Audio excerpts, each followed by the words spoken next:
Bonjour Frédéric Gallois, merci de nous recevoir à votre domicile en Provence.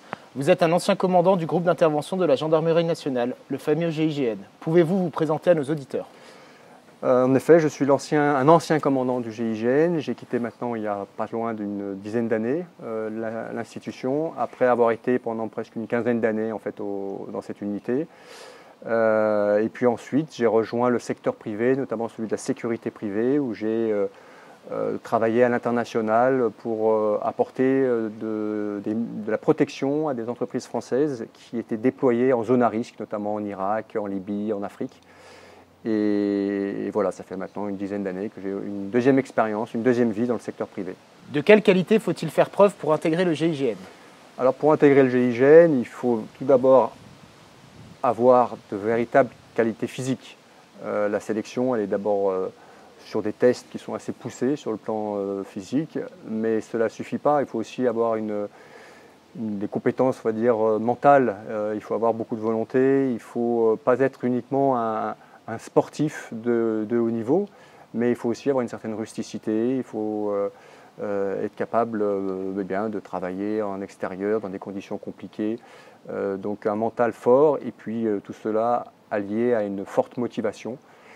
C'est ce qui va être testé lors des tests et des semaines qui vont permettre aux instructeurs de savoir si vous êtes véritablement fait pour ce métier. De la prise d'otage du vol 8969 à Marignane, qui a rendu le GIGN célèbre à travers le monde, à l'attaque au couteau dans le quartier de l'Opéra à Paris, pouvez-vous nous brosser un portrait de l'évolution de la menace terroriste en France? La menace terroriste, elle a une particularité, c'est qu'elle s'adapte.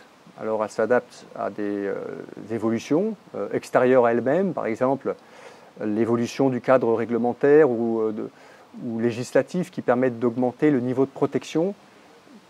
On a vu que la protection des aéroports, suite aux prises d'otages des années 70-80 dans les avions, les détournements d'avions, a rendu beaucoup plus compliqué la pénétration d'armes et d'explosifs. Donc ça a finalement eu un effet sur le terrorisme qui a migré sur d'autres types de cibles.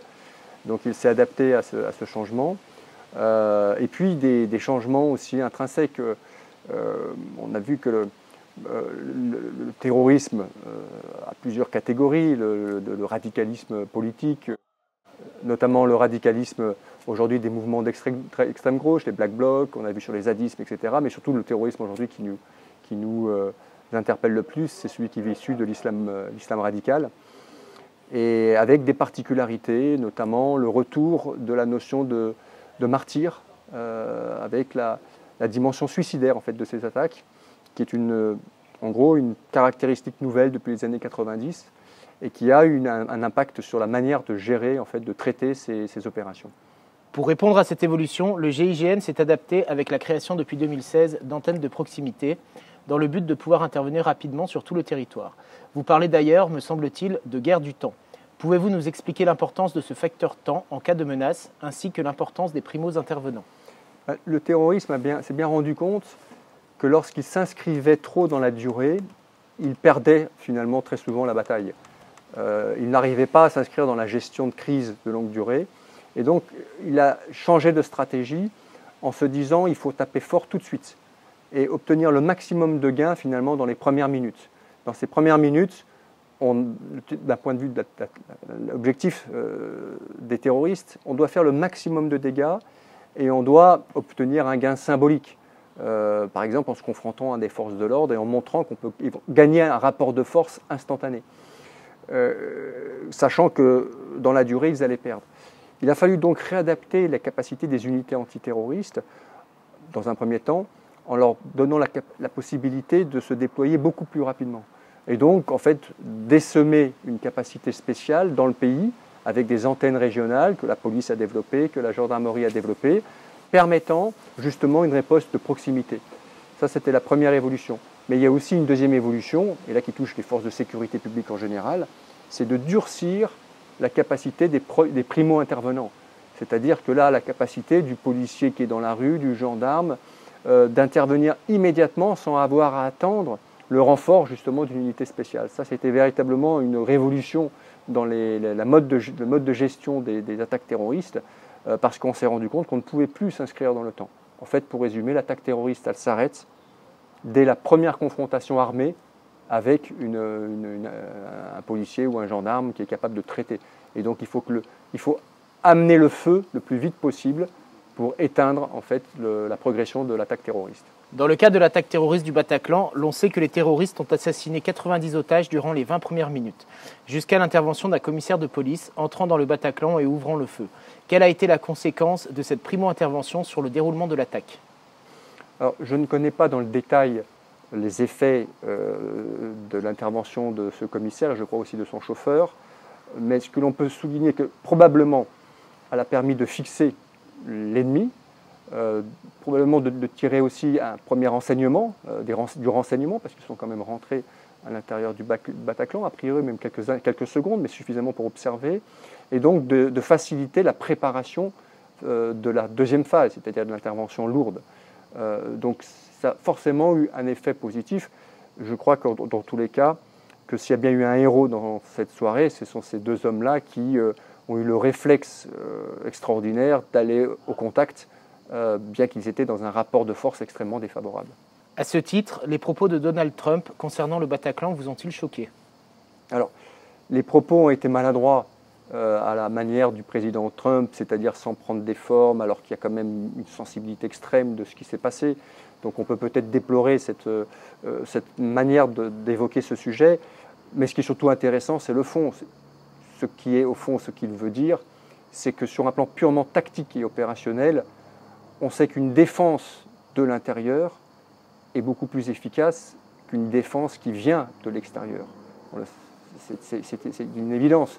C'est-à-dire qu'une capacité qui serait déjà à l'intérieur d'un site qui ferait l'objet d'une attaque, eh bien pour se défendre, c'est beaucoup plus facile que lorsque l'on n'a pas la capacité de se protéger de l'intérieur et qu'il faut ensuite déployer une capacité de l'extérieur vers l'intérieur. C'est ça, je crois que c'est du bon sens, et sur un plan tactique, ça se comprend tout à fait. Considérez-vous que la primo-intervention pourrait aussi être le fait de citoyens armés et formés à cette fin? Alors, je crois qu'il y a plusieurs niveaux de réponse à cette question, la légalité, l'éthique, etc. Sur un plan opérationnel, on peut distinguer plusieurs niveaux de situations. Il peut y avoir des situations complexes, où il est très difficile pour un citoyen qui viendrait de l'extérieur, justement, pour intervenir. Ça peut être très compliqué. Est-ce que des citoyens armés pourraient venir au Bataclan sans coordination, sans... Je crois que ça serait compliqué. Et ça pourrait aussi parfois être contre-productif dans certaines situations. Mais il y a de nombreux autres cas. Face à un individu, on voit que la menace terroriste est parfois très dégradée. Un individu avec un couteau, un individu avec une voiture. Il est évident que si on prend purement tactiquement, un citoyen armé face à un individu qui serait armé d'un couteau, comme on l'a vu récemment dans Paris ou dans d'autres villes du monde, évidemment, il pourrait avoir un effet positif sur la résolution de la crise. Pourtant, lorsque l'on parle du port d'armes, beaucoup de personnes pensent qu'il devrait être réservé aux forces de l'ordre, que seules celles-ci ont les capacités et la maîtrise nécessaires pour savoir se servir correctement d'une arme et qu'un citoyen satisfaisant pourtant à tous les critères de détention et de port ne pourrait pas remplir cette mission. Quelle est votre analyse à ce sujet? Je crois qu'il faut distinguer plusieurs catégories de citoyens. Tout d'abord, on voit d'ailleurs une évolution majeure, on voit des citoyens, des civils, professionnels de la sécurité. Aujourd'hui, il y a un tabou qui est tombé. Ce tabou est tombé, c'est-à-dire qu'il montre que finalement l'État a besoin de civils armés. J'ouvre une parenthèse, en fait ça fait des décennies que ce sujet-là est tombé. Je prends l'exemple connu des convoyeurs de fonds. Les convoyeurs de fonds, ce sont des civils, qui ne sont pas des fonctionnaires, et qui travaillent sur la voie publique depuis des décennies, et que je sache, il n'y a jamais eu aucun souci. Donc je dirais quelque part, le tabou, il est déjà tombé, mais on le met un peu de côté, mais en fait c'est ça.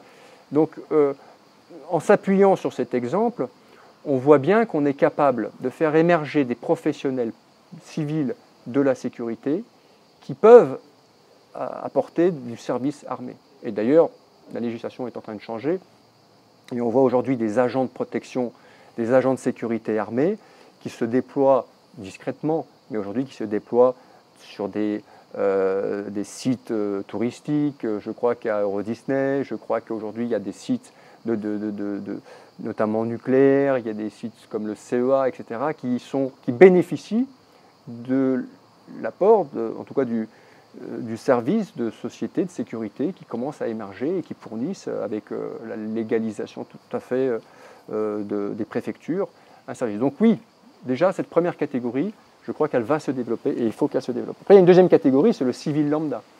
Alors, je dirais que là, il est compliqué de dire que demain, les civils, évidemment, pourraient avoir une arme. Je crois que ça serait extrêmement délicat. Mais on pourrait imaginer que certaines catégories de civils, par exemple, tout simplement des anciens militaires, des retraités, ou tout simplement déjà des policiers ou des gendarmes qui sont hors service et qui sont civils. Déjà, on pourrait imaginer que beaucoup plus facilement, on pourrait armer ces gens-là.